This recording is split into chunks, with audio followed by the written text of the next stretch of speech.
Étienne Blanc, merci de vous être arrêté ici sur le stand du journal de l'Écho. Vous êtes premier vice-président de la grande région Auvergne-Rhône-Alpes et vous m'avez confié en arrivant être plus que satisfait de ressentir en fait que les entreprises sont bien entrées dans une démarche de digitalisation. Qu'est-ce qui vous permet de dire ceci ? La région, sur les 5 ans qui viennent, va investir 650 millions d'euros sur l'accompagnement des entreprises et la couverture numérique du territoire. C'est tout juste gigantesque.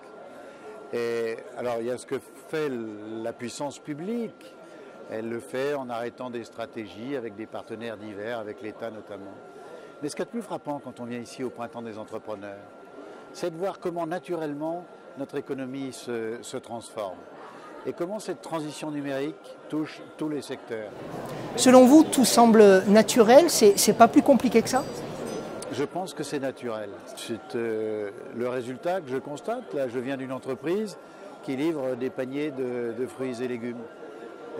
La commande, à la fois du client vers l'entreprise, mais de l'entreprise vers ses fournisseurs, tout ça se fait de manière dématérialisée, digitalisée.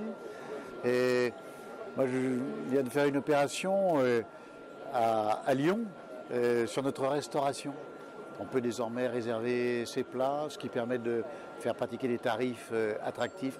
Tout ça se fait naturellement. Alors ça pose une véritable question pour le politique.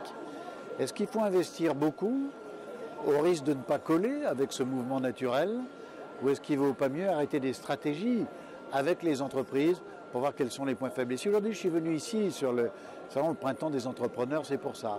C'est pour comprendre quels sont les besoins. Un des problèmes du politique, c'est qu'il pense qu'il a réponse à tout, souvent. Et il pense que son idée est la bonne. Il la met en œuvre, elle est souvent coûteuse et elle n'est pas toujours efficace. Venir ici, c'est comprendre cette transformation et voir comment nos collectivités peuvent l'accompagner. Moi, je trouve que c'est très rassurant. Ça veut dire clairement que l'initiative personnelle, que la créativité, que l'invention, ça c'est naturel. Surtout dans une région comme la nôtre, qui a une très forte et très ancienne histoire industrielle. La région Auvergne-Rhône-Alpes est la première région industrielle de France.